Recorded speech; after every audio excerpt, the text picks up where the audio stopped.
That should be really good.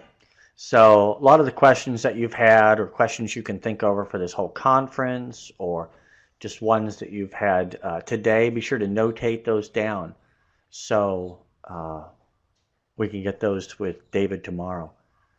And again, that'll be really just kind of a fun, little more casual time as David's taking on those questions. What we have now is David is going to be, he's taken a lot of your information and he's going to be going through, and you're going to get basically a live experience of the interpretations through the VA system. Now, I could give a regular introduction, but this is a little bit different. This is actually a real special thing with David doing charts, because now you're not just going to get the astrologer, you're going to get the wizard that comes out now. All right, this is the this is the joy of all of his students and everything, is when David takes on to do a chart and you start to see the real movement of the energies. So I want to introduce to you David Cochrane, the author, the founder, the creator of Vibrational Astrology. So, David, do your magic. Okay, thank you very much, Christopher. This is our last session for the day, obviously. We're going to finish right around 5 o'clock, and then we're going to have a little closing. So at 5 p.m., from 5 to 5:30, an extra half hour after the lecture, we're going to have some closing comments. We will be announcing the details for next year's conference. And keep in mind that tomorrow from 9:30... For some reason, I can't hear David. Is anybody else having problems? Do you guys hear me? I can hear you. Maybe you can set it back to make it a little louder. Okay, everybody can hear me? 1, 2, 3, 4, 5. Am I loud enough? Everything good? Okay, everybody's saying yes. I think we're cool. No problem, yes.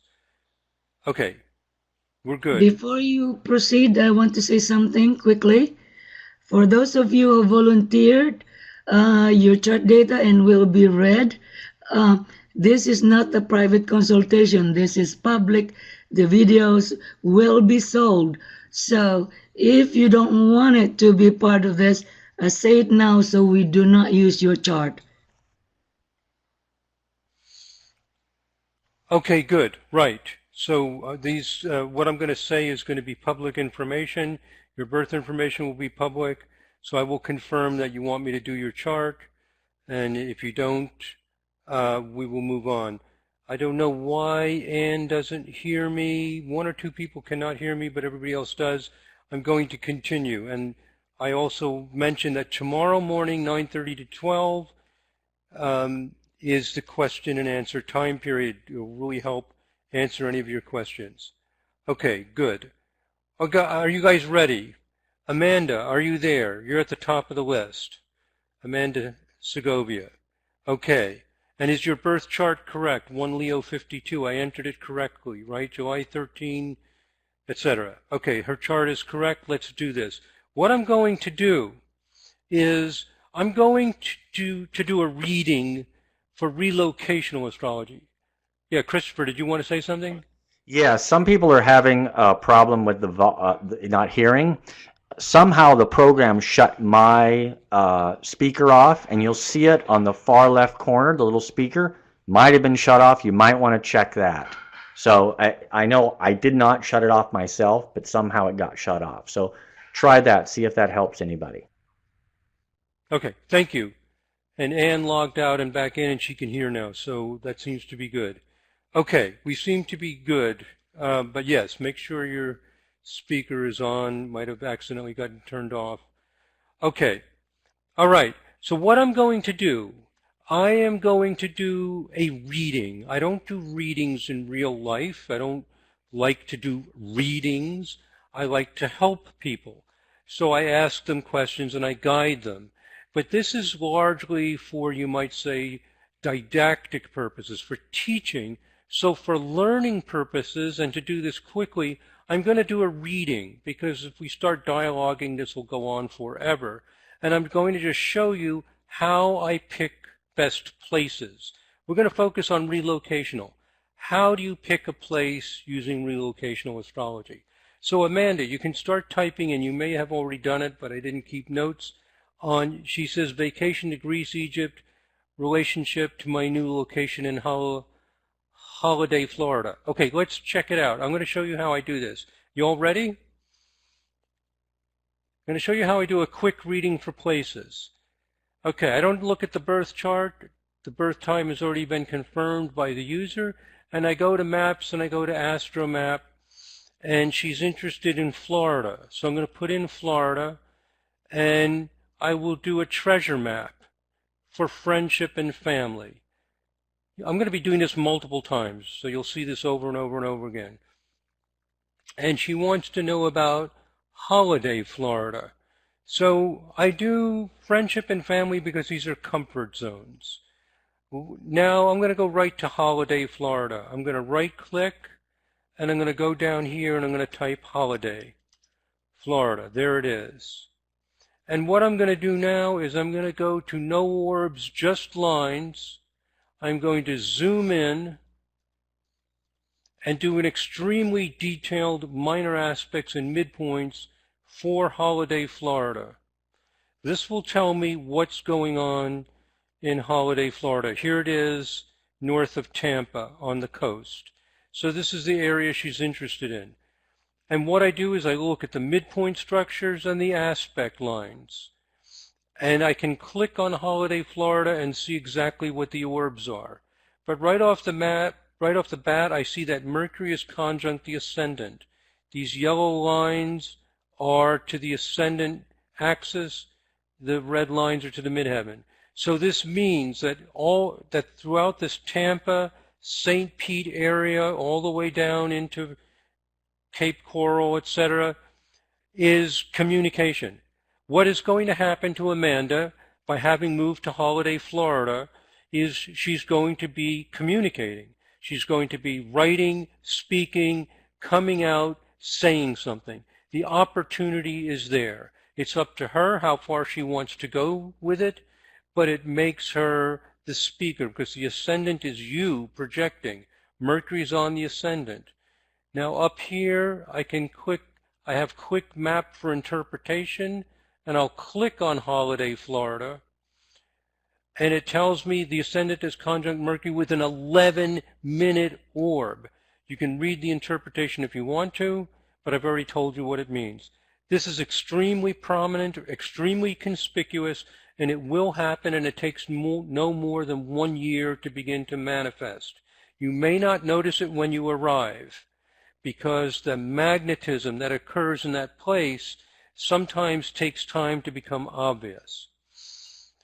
So, you want to move to a place that accentuates where you want to go in life. You're going to start being a communicator, a writer, a speaker, whatever. Some way, it's destiny. There's no way around it. You move to a place where Mercury is on the ascendant within 11 minutes, assuming the birth time is highly accurate, it's going to happen. Now, look at this. The IC is binovile Mercury. It means it's a 2/9 aspect. 9 vibration aspects create community. 4th house, the IC, is home.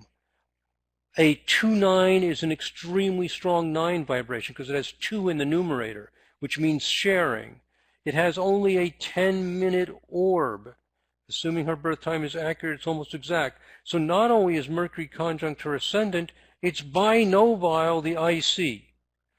You can just read it right off the page. In this geographic area, you are likely to find that colleagues and family members are in general likely to be pleasant, blah, blah. Anyway, what it means is that she's going to have a lot of friendly conversations with people. She's going to be accepted into a community. She's going to feel like she's sharing. It is outstandingly wonderful for consultations, for feeling part of a club, for feeling like you're able to share and communicate in a personal, friendly, direct way. Why personal? It's the IC.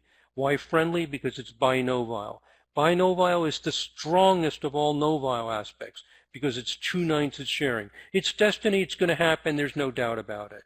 Now, if she has an obnoxious personality and everybody can't stand her, somehow she still ends up doing fairly well. If she's not an obnoxious person and she's nice to talk to, she's good. There's a lot of success open. If you're not interested in doing anything like this, you're in the wrong place. So you go to the place that's going to help you. The midheaven is biseptile the sun. It means she has good focus. She's quiet. She'll do a lot of reading, possibly writing in this area. Whenever you move to a septile place, you become in septile land. So she'll take walks on the beach in the early morning, maybe after sunset. It's a quiet, meditative kind of thing, and you can do a lot of focused activity. The sun is the most important. It's the light of day. It's what happens. It's the fact. There it is. It's going to happen. All of this will happen. There's no doubt about it. When we look at the other things, the orbs are bigger. We have a 25-minute orb. There is a lot of peace and quiet for her, but we're mainly interested in things with very tight orbs. Now here's a midpoint structure. Midheaven is opposition Saturn-Neptune. Saturn-Neptune midpoint. Midpoints are more powerful than individual planets, believe it or not. So this is extremely important. And what I'm going to do is I'm going to look at the map. Whoops, I'm going to close this and see where the Saturn-Neptune midpoint is. Here it is out in the ocean. So she cannot get any closer to it unless she goes up the coast here. So when she's out on this coast, if she moves inland, she gets far away from it. But where she is in Holiday or down in here, she's close enough. And this thing tells me exactly what the orb is. Whoops, I clicked on the wrong thing. I didn't want that. I wanted the interpretation. Over here, I'll scroll down again. 20-minute orb. If you're under half a degree, it's very, very conspicuous. If you move to your Saturn-Neptune midpoint line like Amanda is, you get dead serious about your spiritual path. You start meditating, you start changing your diet, you might start fasting, you become very, very sincere. All of us are on a spiritual path, or we wouldn't be in this meeting. All of us are sincere to some extent. We're not, all flashy and glamour and glitz and all this stuff. But when you move on to a Saturn-Neptune midpoint line, you get really dead serious about it. You start an actual practice. Maybe you don't actually really meditate in the morning. We just talk about, you start actually really meditating every morning and doing things like this. The sincerity becomes very, very strong. It helps you in your soul and your spirit. It doesn't have any tremendously great effect on your outer world. And that's it. That's what happens. That's what happens to Amanda in Holiday, Florida. Everybody get the idea? Amanda says 100%.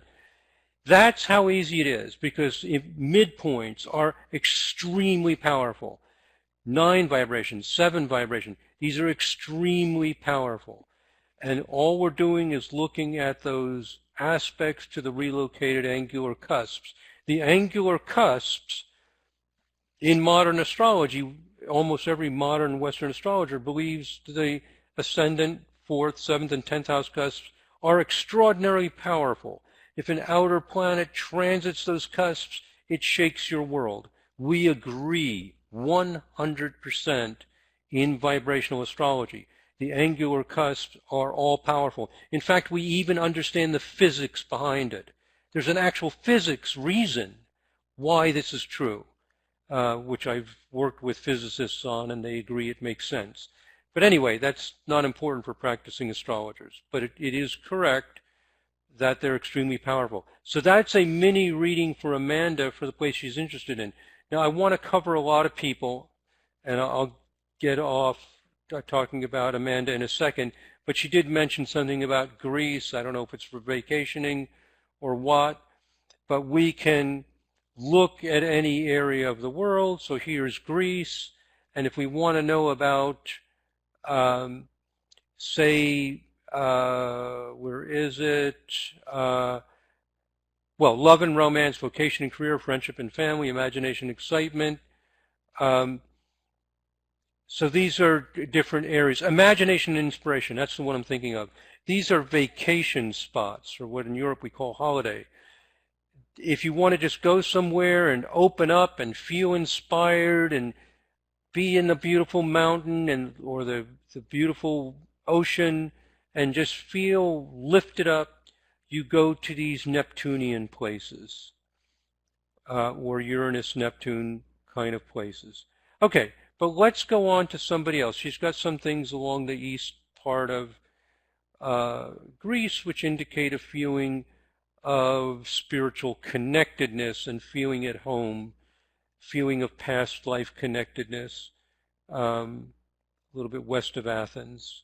Okay, now, let's do another one. You guys ready for the next one? Is a place good to move to? It's good if it's what you want. Whether it's good or not is what you want. Do you want to be speaking, writing, being quiet, being peaceful, or do you want to fall madly in love and you're tired of being alone? If you want to fall madly in love because that's the biggest thing in your life, then don't go to holiday Florida. Go somewhere where you have Venus-Mars midpoint, Venus-Neptune midpoint. Go somewhere where you're going to fall in love, if that's what you want. Everybody follow me? What's good and bad is what you want, where you're headed, and are you creating the reality you want to create? There is no good and bad in astrology. There's only dynamic movement and what is created, and whether that's what you want to create.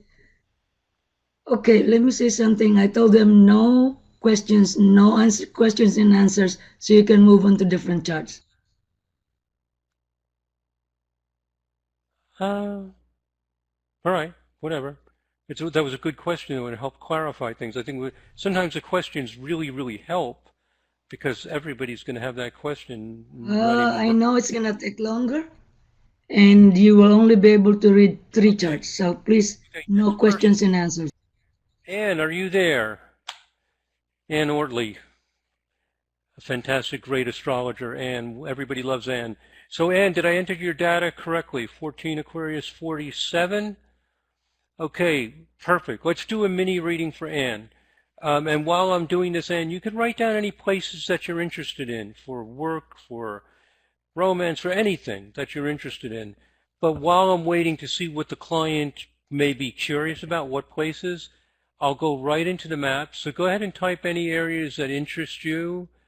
You could say, Florida vacation, whatever, anything. But in the meantime, I can look at the United States, figuring she lives in the United States. She lives in, I believe, New York City area, if I remember correctly. And sometimes I just pull up the friendship and family map. It's not the sexiest, most exciting map, but it shows where your comfort zones are. It's actually the most important map, is the friendship and family, because it shows points of low resistance, and people usually will live and be comfortable in these comfort zones. So while I'm waiting to hear what the client says, so Anne says, stay in New York City or move to Vegas, Florida, or where to retire as a working astrologer. Okay, well, let's look at New York, Las Vegas, and Florida. So let's look at New York City. When I want to check out a specific place, here's what I do. This gives me an idea of comfort zones. I see some comfort zones in north central Florida, not too far from Gainesville.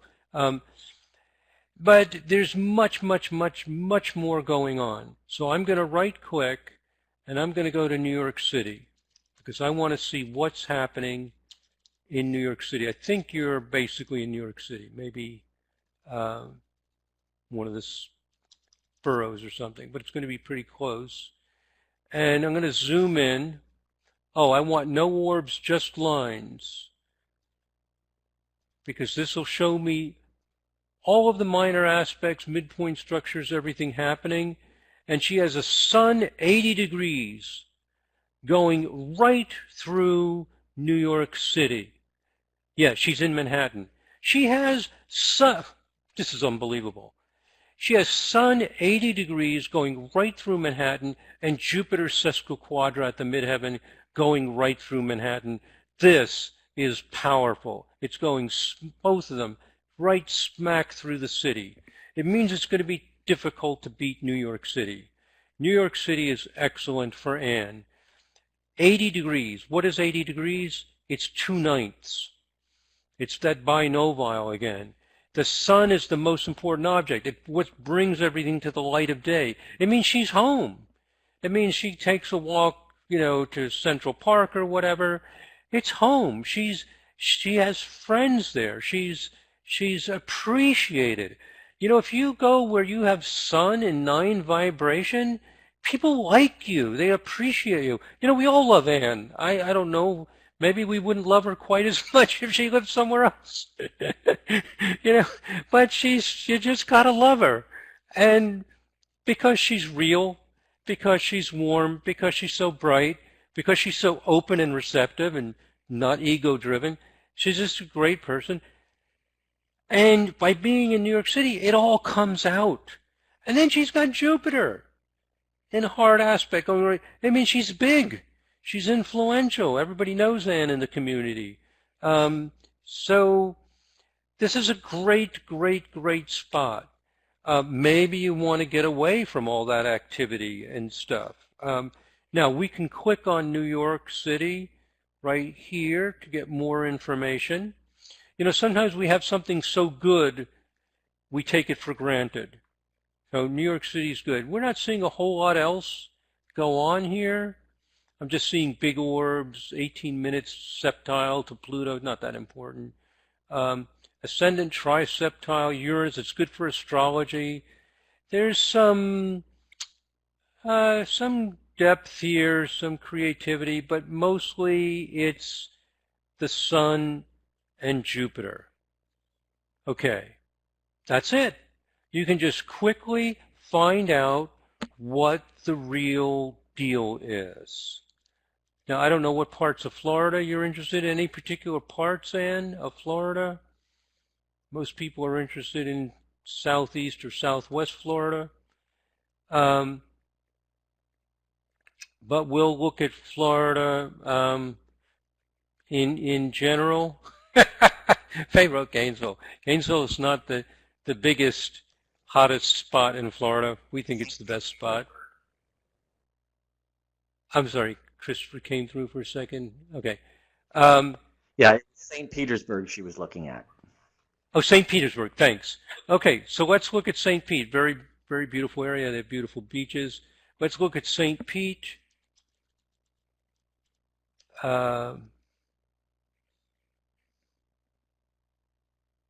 St. Petersburg, Florida. I'm going to zoom in with no orbs, just lines, and it will tell me everything about St. Pete for Anne.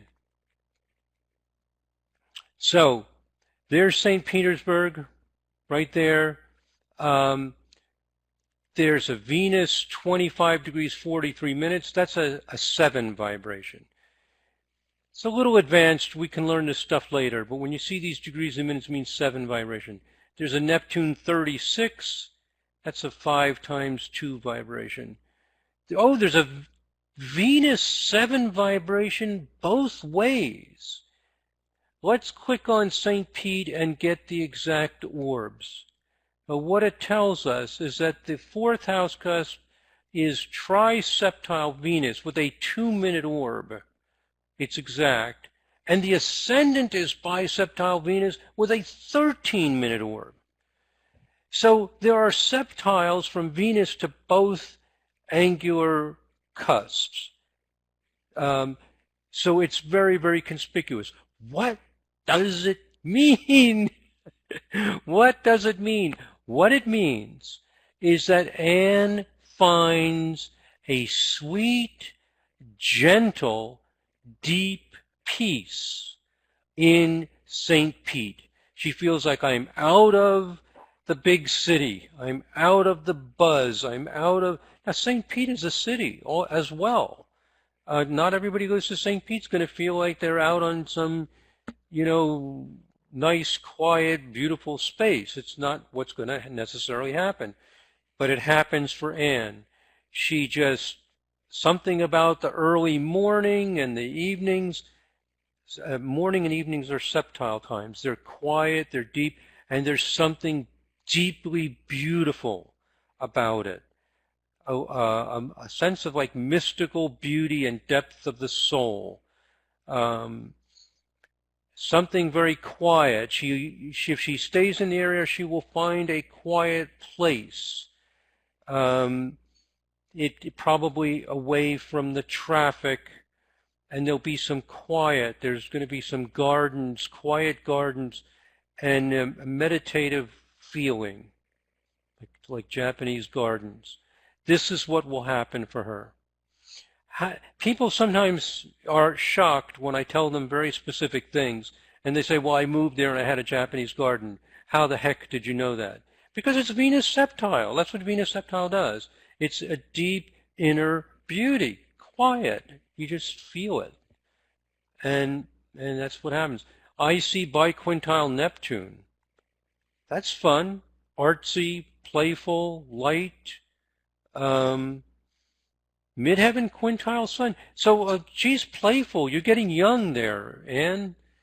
You're getting younger. You're feeling light. You're feeling happy. So there's a deep, quiet peace, but there's also a playfulness. Feels youthful. Feels fun.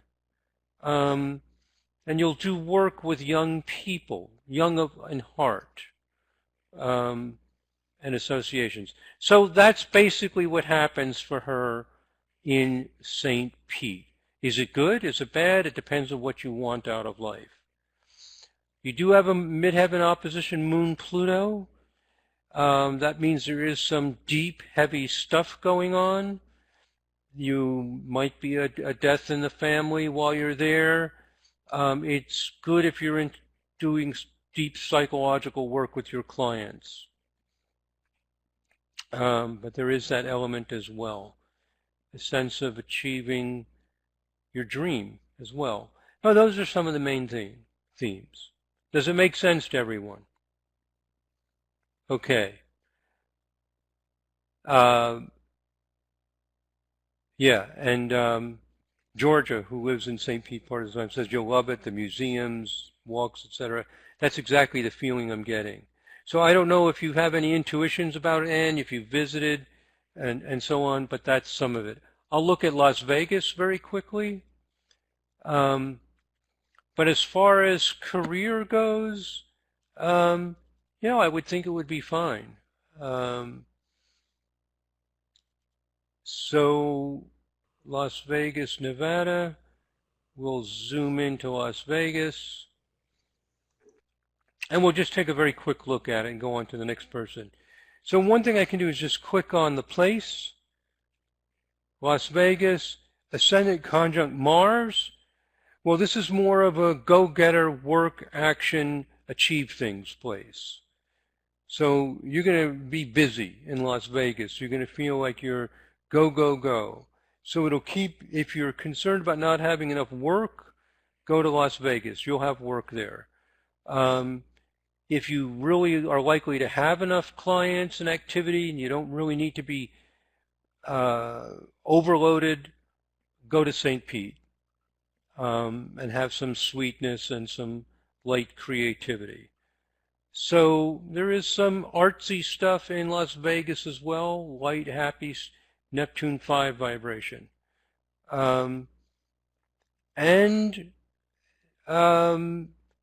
I see septile moon. You also find some quiet there as well. These other things have bigger orbs. They're not as important. Okay, St. Pete looks a little more conspicuous because it's got a double Venus 7 vibration. A double effect is very unusual. So, but Las Vegas keeps you working harder. And more in achievement mode. It's up to what reality you want to create. Okay, she says, I do love the sunsets there. Oh, you are going to really love them. My God. Yeah. Okay. So, let's look at who's next in line here. Barbara. Barbara, are you there? And is your chart correct? 0 Scorpio 24 rising? Did I enter the data correctly? Yes, I entered it correctly. Are there any areas you're interested in? I'm going to go to Astromaps. I'm going to go to the United States while I'm waiting to hear from the client, just so I can start to get a feeling for things. I don't want to just sit around waiting for the client to tell me something. She wants to compare Chicago to Lake Alfred, Florida, her current home. Okay, so she lives in Lake Alfred, Florida. She wants to compare to Chicago. Let's do it. I'm going to right quick. I'm not seeing a whole lot in Florida here, but that doesn't matter. There's all kinds of things going on. So let's look at where she is now first. Lake Alfred. You guys getting the idea of this? All I do is I pull up the map. I zoom in when the person gives me a place. I select no orbs, just lines. There's all these kinds of maps. No orbs, just lines, and I zoom in. Zoom in, zoom in, zoom in. Sometimes it'll tell you can't zoom anymore. And it'll automatically select extremely detailed. So I want this extremely detailed view of Lake Alfred. This is where she currently lives. So I'm going to start with where she lives and then figure out if she should move. There's not a lot happening in Lake Alfred. It's not a special place. A special place is where you have more lines. I don't know how the heck she ended up in Lake Alfred. It's rather unusual. Usually you will end up in a place where there's a lot of lines. So this is number one, I'm surprised. I'm not going to tell the client that. I'm not going to say right off the top of my head, I'm going to say, oh, what the heck are you doing in Lake Alfred? What's wrong with you? Boy, it must be boring. No, I'm not going to do that. I'm not that confident about the astrology. She's retired. She's retired. Well, you're still breathing, though, right? So, usually there's more going on. Although I know retired people who are like really retired, like they're watching, TV all morning, and there's just not much is happening. That can happen in places like this. Also, there's the place itself. Maybe Lake Alfred is totally awesome, gorgeous. There's more than astrology. Let me say that again. There is more than astrology. Did you guys hear that? There's more than astrology. There's the actual place. But we don't believe it. Okay. All right. All right. I'm going to click on Lake Alfred. Descendant trine Saturn. It's a place for her to be quiet, to be responsible. It's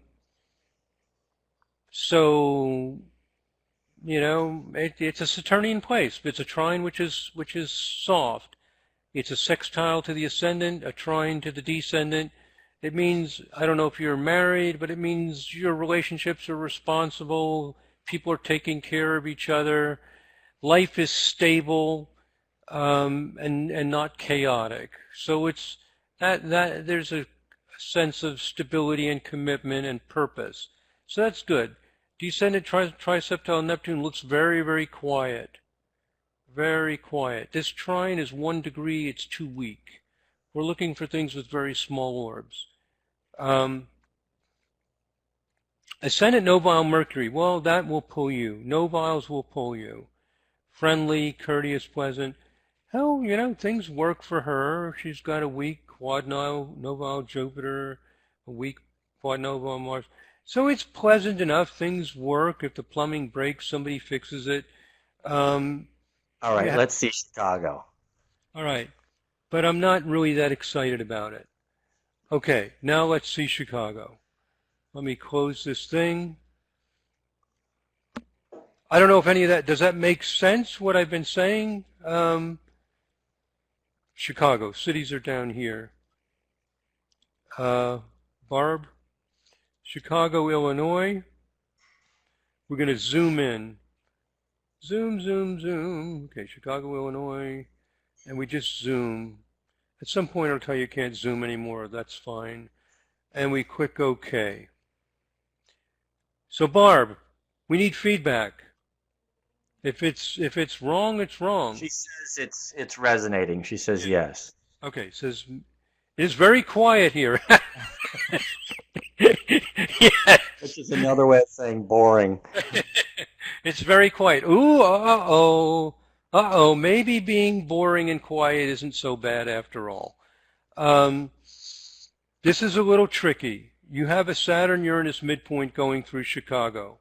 I would be very, very careful going to Chicago. Unlike Lake Alfred, where you know what's going to happen the next morning, the sun's going to rise, and there's not going to be a lot of surprises. There's going to be surprises and shakeups in Chicago. Things will tend not to work out as intended. It can stretch you. It can make you recreate yourself. But it's not a place of stability and peace. So if you go to Chicago, do everything to make sure that you're secure. I would not have a mortgage or anything like that. I wouldn't have a lot of taxes to pay. You know, I wouldn't have anything risky or some old building that might need repair or anything like that. If you go to Chicago, make sure it feels really solid and not risky, because I'm guessing that you don't like to be out on a limb. Some people love to be out on a limb. I remember telling one guy who wanted to go to a Saturn-Uranus place, I said, man, you could end up on the street. He says, cool. I'm a jazz musician, and if I end up on the street, I'll just panhandle. He says, I'm working in an office, and I'm ready to put a gun to my head. Cut me loose. I don't care what happens. I said, okay, crazy man. This'll cut you loose. This'll be crazy. He says, I want to reinvent my music. I've got this whole new progressive jazz thing. I said, okay. He said, there's different kind of jazz there than anywhere else. I said, okay, you're going to come out a different person. I heard from him 10 years later. He had gone to the city. I can't remember which city it was. I think it was New Orleans. And he said he became a different person. Totally changed. Got into a whole new style of music that didn't exist before. It's wild, crazy, unstable, and he loved it. He was not married, didn't have any children, etc. But well, since she was born there, it's obviously an energy she's familiar with.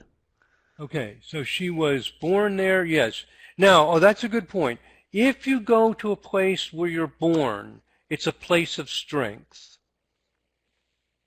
So your birthplace is always a place of strength. So this means you are a radical, free, independent person. I didn't notice you were born there. So this means you are free and independent. So it's better. Okay, so erase what I said. It's not as bad as I thought, because it's your birthplace, and it means that your independent way comes out because it's your birthplace. Its birthplace is always stabilizing, so that counteracts it. And this will help you be free and independent and recreate yourself. It's way better than I thought. I'm not so afraid of it because it's your birthplace. Birthplace limits our variety, but it anchors us to our essence. And so it's actually pretty good for you. So if you feel like you're getting defined as an old person retired in Florida, and you don't want to be an old person retired in Florida doing the same old thing, and you want to get into vibrational astrology, and you want to get into this, and you want to reinvent yourself, go back to Chicago. And it will help you. You lived there for 50 years. Okay. Well, that's because I missed something. It's the place of birth. Okay, but that's my advice there. Does that make sense? Okay, all right. Yeah, let me say this again. If you go to your birthplace, you go to your essence. The birthplace is always a place of strength. but it makes your energy field simple, direct, and uncomplicated. So that's the difference between being where she is now and being in Chicago. Let's look at the next one. But I made a big mistake, so I'm human. Guess what? David's human. He makes mistakes. So what I did here is I overlooked the fact it was her birthplace, which changes everything. All right, let's look at another one. Carol.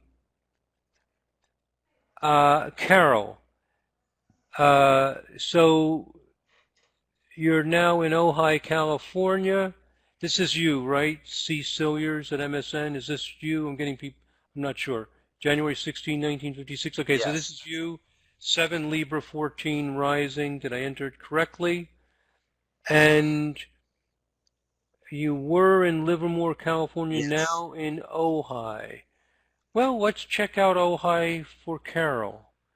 Now I'm sensitive to making sure it's not her birthplace. No, it isn't. She was born in Zambia.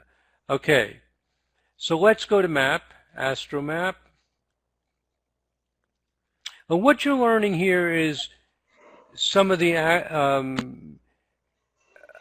practical application. This isn't going to convince you that this technique works or does not work. It's just to illustrate some of the ways that vibrational astrology influences how we do actual chart work. Most of this conference is dedicated to new discoveries, evidence-based research. I thought for the last lecture, let's just chill out and see what VA astrologers do. So we're taking a break from the normal conference program, which is the cutting-edge developments, just to have fun to see how this model works and how people use it. So Ojai, California is right here on a moon 77 degrees. This is a place for meditation, for quiet. Let's click on Ojai, California. And there's the descendant biseptile moon, peaceful and quiet moods, meditative and reflective. So this is a good place for meditation, quiet, and inner development. I don't know if you're part of a meditation group there or connected to Buddhism or something like that, but that's the feeling I get from being in Ojai, California for you. So if you want to get other aspects of your life going, like career, let me go back to this, you should get involved in other places. You could continue to live in Ojai, but if you want to get your career moving, if you want to get like romance going, or other things, you need to make connections to other places. Not the best place for those kind of things. Okay. Does that mean... Yeah, she's curious about her career. So if we want to know about career in general in the United States, we'll do United States. It's hard to do the entire world. Pick the United States or pick South America, pick Europe. And then we can just do the career map. Now, you don't have to move to these places. If you've got your nice, quiet little spot in Ojai, but to get career moving, you've got to make connections somewhere else. It's just not going to tend to rock and roll for you in Ojai. Los Angeles. Go to Los Angeles. Do business in Los Angeles. Get clients in Los Angeles. Speak in Los Angeles. Do anything in Los Angeles. Because your sun is trine the ascendant, going right through Los Angeles. Also south of Eugene, Oregon, up in these places, right through the center part of California. I'll show you this. Let me show you something quickly. If I right-click and I put California, it will now show me more cities. So the Sirius software, also the Kepler program, automatically will put in more cities as you zoom in. So I can see it's also going through east of Bakersfield, Fresno, east of Sacramento, east of Chico. So this is where you get clients. This is where you get attention. Sun trine the ascendant, you can't lose with it. It brings you to the foreground. Now, you have to use very, very small orbs. You've got to be very, very close to the line. That's one of the huge differences between vibrational astrology and normal astrocartography. The orbs do not go out 700 miles and all this stuff. Life changes dramatically as you move a few hundred miles. This is the ascendant. The yellow label and with a curved means to the ascendant.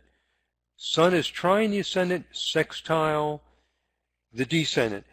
The ascendant-descendant is relationships. Midheaven is more how you project yourself into the world and what's important to you. But it means people connect. She's popular. They like you. Like, oh, Carol's here. She's great. I like the article she wrote. Let's hire her to write regular articles. So she says she gets clients from LA. You do get clients from LA. Okay. Yeah. It would be pretty difficult not to. So be aware of it. Those clients are going to tell other clients. So all the way through there, because LA is a huge urban, progressive, dynamic area. You'll make connections. Clarissa lives in LA. Send Clarissa a note, make friends, take her classes. Anything you do, you just reach out, you mix. Now it depends on you. If you're a miserable misanthrope, it's difficult to make connections. But assuming you're not, things happen for you. You're going to get more and more and more clients. David, she's at this conference, so obviously she isn't. Yeah, I know that. Well, we don't have any. Yeah, get a hold of Clarissa. Absolutely. Make contacts with people in LA. It'll always work. Almost always work. Other career places, Jupiter, Uranus.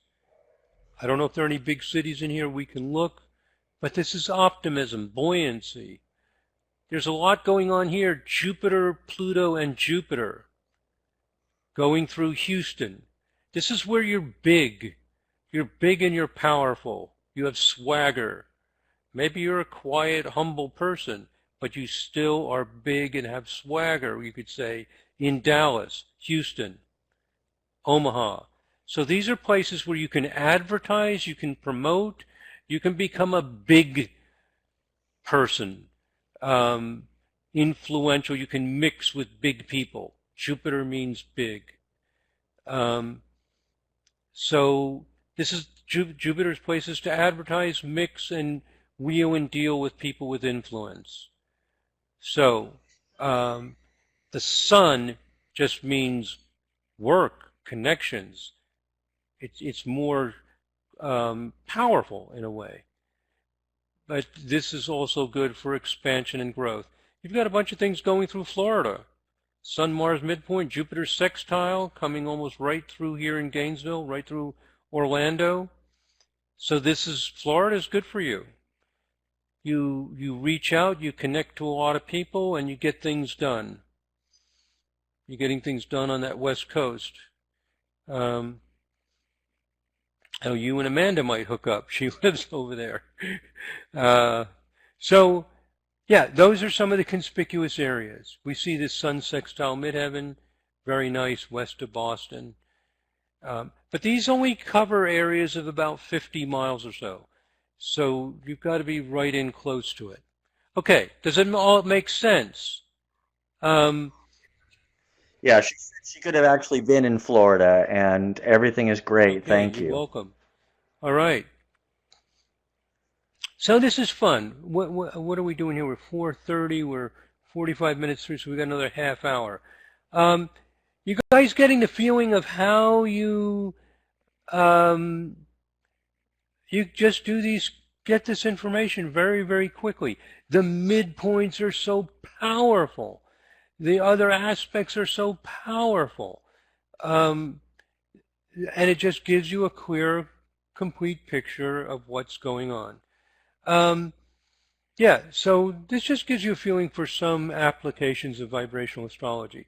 Dawn, are you there? Let's look at another example. So Dawn, are you there? She's typing 5 Cancer 25. Did I answer the data correct? That is correct. Okay. Oh, Dawn Yes, is, data is correct.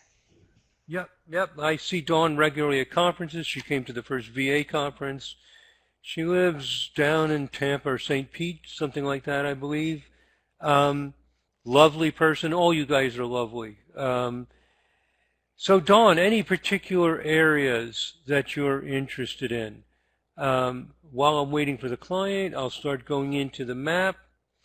She So she lives, says she's in, St. yeah, Petersburg, but not finding love here after 13 years. right. Okay, yeah, I can see these comments. I can read them. Um, yeah, so she's wanting love and she ain't finding it in St. Pete. So one thing we can do is pull up the treasure map for love and romance. Let's do it for the United States since that's where she lives. And the treasure maps take a few seconds to come up because they do this huge amount of calculation and weighting. Um, Now, she has a Venus-Mars midpoint going through Central and East Florida. Not so much in St. Pete. Um, it's in Central and East Florida. It's a little surprising to me. Also down here, looks like it's probably around Naples, Florida. So Naples, Orlando, Jacksonville, there's a Venus-Mars midpoint. Surprising to me that she's not been in a romantic relationship for 13 years. Um, she should be finding somebody and connecting with somebody down around uh, Cape Coral, Naples. What's the name of the other city down there? Or up in Orlando, Jacksonville, or the northeast coast around St. Augustine, all that stuff. It's Venus Mars, it's passion.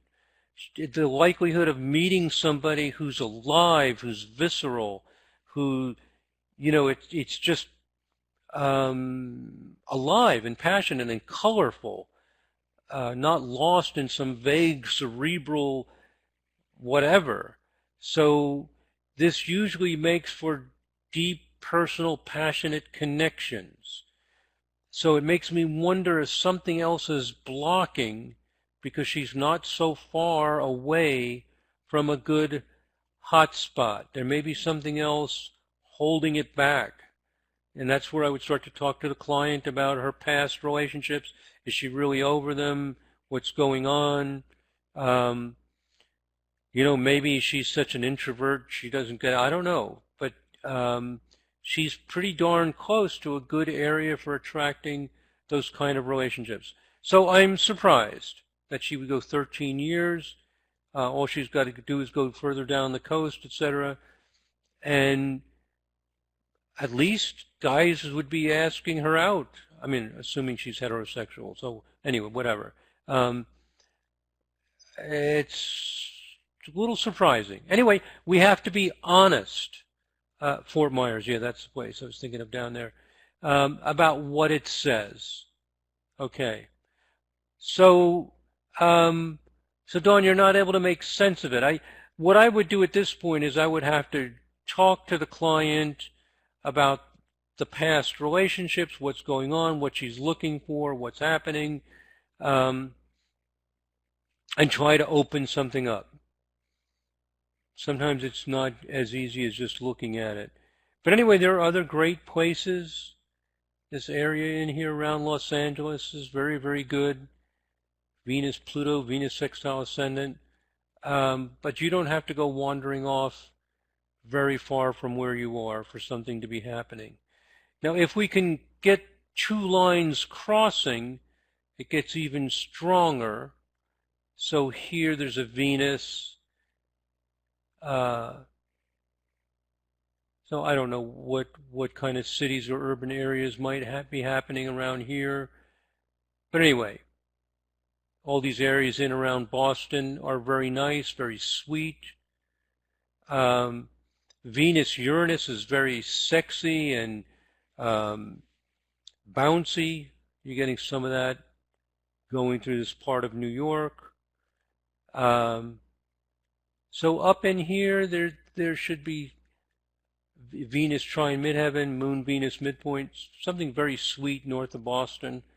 Okay, so that's it. All right. So I guess that's not completely clicking for Dawn. We don't know why that's not working out better, but that's what we see. If I want, I can zoom into Florida, just to let you know, and look at this love and romance in more detail, close to where she is. And there she is in this Tampa St. Pete area, and just east of her is the Venus-Mars. What I would do here to activate this is I'm going to try to find, let me go back to the United States, find where another line crosses it. If you go to a place where two lines cross each other, then the power is tremendous. So up in here, I guess that would be close to Cincinnati. Anyway, Venus crosses, Venus 20 degrees is a nice effect. Over here east of Los Angeles.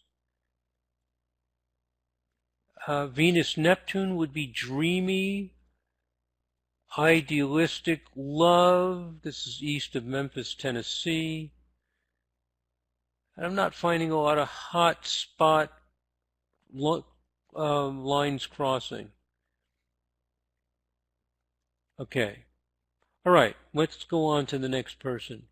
What if she went on a trip and met someone from there? Yes, you will also often meet a person from those places. That's correct.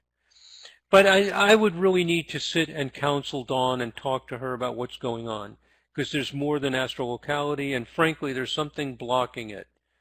There's something going on that's not allowing this to happen. Okay. All right. Drive around Florida a bit. Yeah, and also, like I said, if outside of this context, I would be talking to you. When was your last love relationship? What happened? What did you like about it? What are you looking for in a guy? What's going on? Sometimes you just have to put yourself out there and be honest about what's really going on. Sometimes we're not honest. Maybe we like young, sexy guys or something. There's nothing wrong with that. I mean, you got to just be honest about what you want out of life, what you're looking for, and make yourself open to it and meet those kind of people. If you like a deep, sensitive, I would have to also look at her chart. I'd look at her 7 vibration, or 9 vibration, 11 vibration. If she's got this big Venus 7 vibration thing, she's looking more for a soulmate, somebody who's spiritually oriented and deep and connected. And yeah, 7th vibration is her strongest vibration. So right. So Christopher's already started looking at it. And she says she's highly spiritual. Well, there's many kinds of spiritual. There's 11 vibration spiritual, 7 vibration spiritual. So, let me show you an idea. If I go to, let's look at it.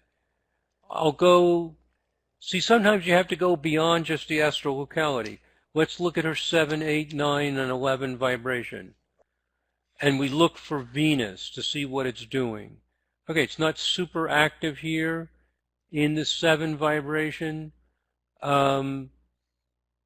And we're not seeing a lot of midpoints to Venus. Basically, we look for Venus. And we look at the 8 vibration. And what is Venus doing here? It's with the Sun. Anyway, there's some little things going on. I'm looking for something conspicuous. 9 vibration.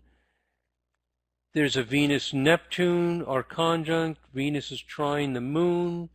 So this tells me she needs compassion and sweetness. She needs somebody who is kind to children and animals. She needs someone maybe who likes to cook, or at least appreciates, fresh herbs and stuff. So this is a very sweet, kind, community kind of energy, a softness. So she doesn't need some rugged, macho guy. Very, very important. So she needs to, you need to just get the client in tune with what's going on in their soul and make sure that they're telling the universe that this is what they want. And if you meet somebody like that, start talking to them. Start making connections. It's there for you. Okay.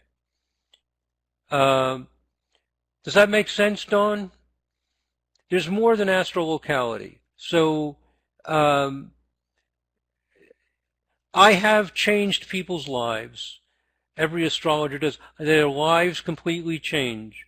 I just talk to them and I say, you want a sweet guy. Say it. Say it. Say it out loud.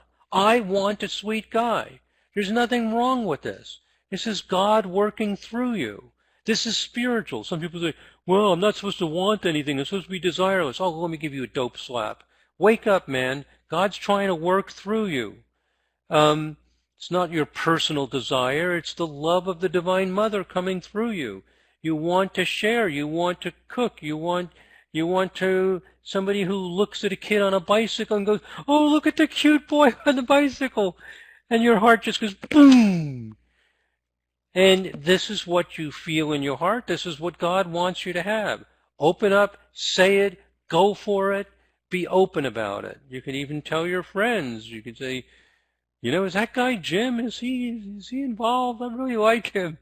Go for it, sister. Yeah.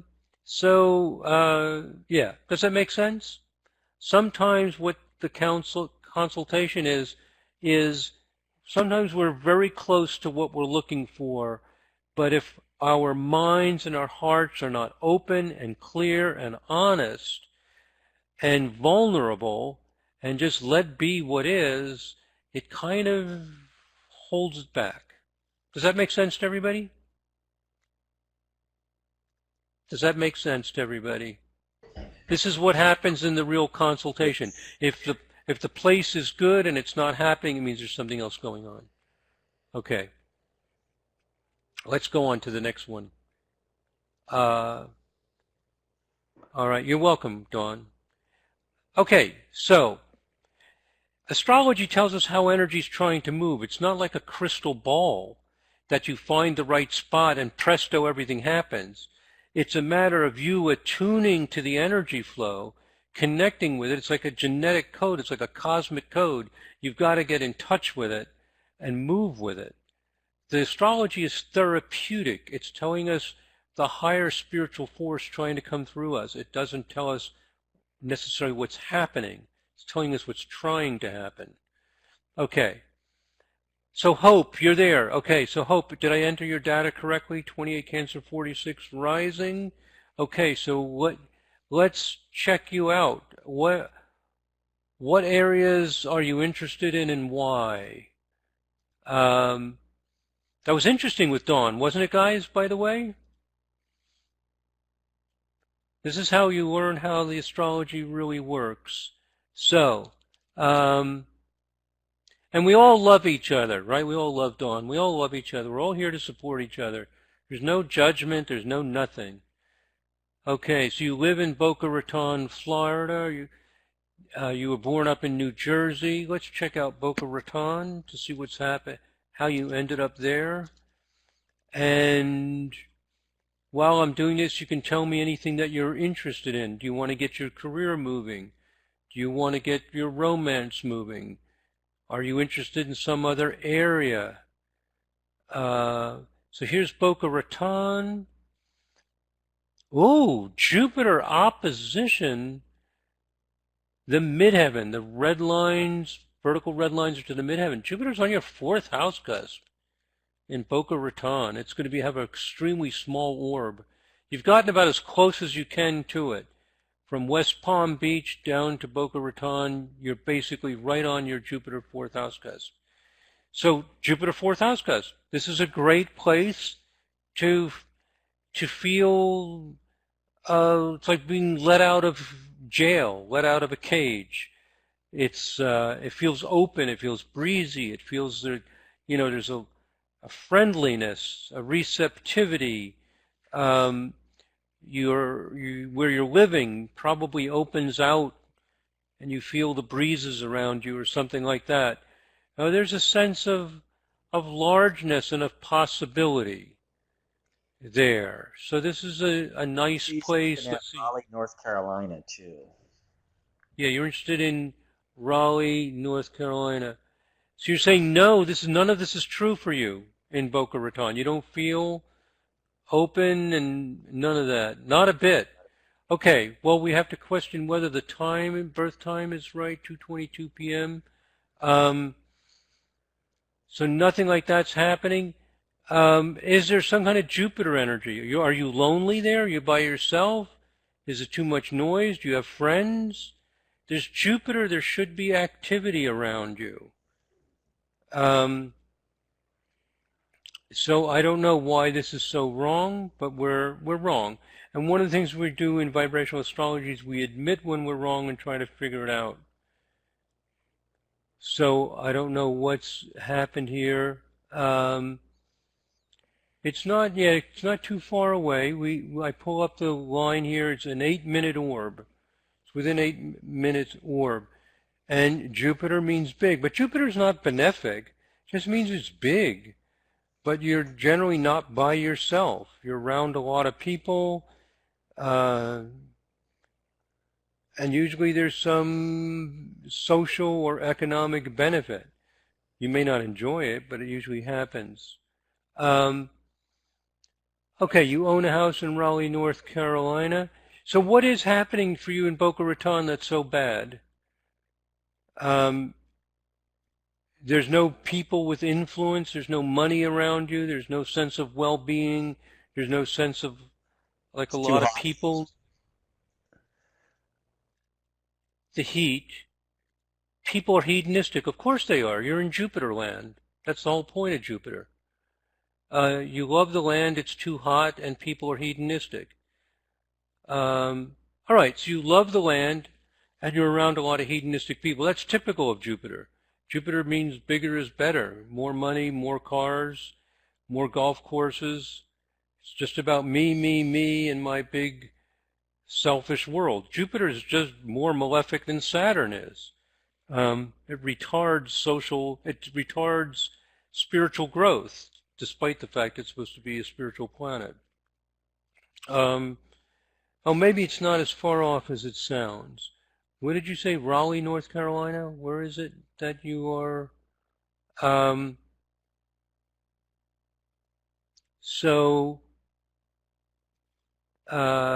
It scrolled off. Let me go for, yeah, Raleigh, North Carolina. So let's look at that. So I think that Jupiter may be in effect. I see this very, very, very often. People go on a Jupiter line and they hate it. It's just, nothing's happening. Just a lot of hedonistic people, a lot of people talking about how, their jobs and how great their children is. Oh, my granddaughter is a doctor. What about you? I don't know, just a lot of bragging, a lot of bravado, a lot of emptiness, a lot of hollowness, a lot of big shopping malls where you buy a bunch of stuff you don't need. Jupiter's all about bloat and waste and doing nothing. So she's ended up in Jupiter land where Jupiterian people go, and they have all their big malls and all their yachts, and they don't do anything. And life is a waste, a big rich wasteland. Is that what's happening, Hope? The big rich wasteland of the material America. And America is the most Jupiterian country in the world. You go to the most Jupiterian place in the most Jupiterian world on a Jupiter line, and you end up with a bunch of people who all they can talk about is how lazy they are. Oh, I love Florida. I'm just sitting here doing nothing. I'm a vegetable. And my grandchildren are so great. And get a life. So the Jupiter is there, that's what's happening. Okay? So you have to remember Jupiter is not a great benefic. It is not. Period. End of story. So Faye's already recruiting her to Gainesville. So Oh yeah, we'll bring you to Gainesville. We don't have a lot of Jupiter here. We got a lot of intellectuals and artists, but we don't have a lot of big show-offs. Totally different culture. Completely different culture. It's like going to another planet. I can't stand that Jupiter land. I'm so like anti-Jupiter. It drives me crazy. I'm around it for 5 minutes and I just want to run for the hills. Take me back to Gainesville with my intellectual and idealistic friends. Help. I feel like I'm going to drown in large malls down there. The air conditioning is going to kill me. It's like Joe versus the volcano. You guys watch that movie? He's under the neon lights. You're like, just let me out of this place. So, that's what happens to me when I go to South. Sorry for Jupiter now. So Yeah. Anyway. All right. So here's Raleigh, North Carolina. She has a house up here, Sun trine the midheaven, Moon square the ascendant, and a Sun-Venus conjunction, all right in Raleigh. So Raleigh's a nice, stable place for you. It's a place where you can get things done and you can focus on your goals. Saturn trine midheaven. The midheaven axis is where we bring what's in our hearts and our, like in our solar plexus out into the world. So you're able to focus and direct. There's some beauty there, Sun Venus. You're beautiful in this Raleigh area, especially on the West Coast. So Okay. We can click on Raleigh. Where in Raleigh are you? West of Raleigh? In Raleigh? Because this west side is strong in some ways. Descendant trine Mars. Midheaven trine Saturn. So she's on the west side. West side in the city limits. Okay, I figured it was probably the west side. So she's got a Mars-Saturn thing. Let me pull up her natal chart. And she has Mars.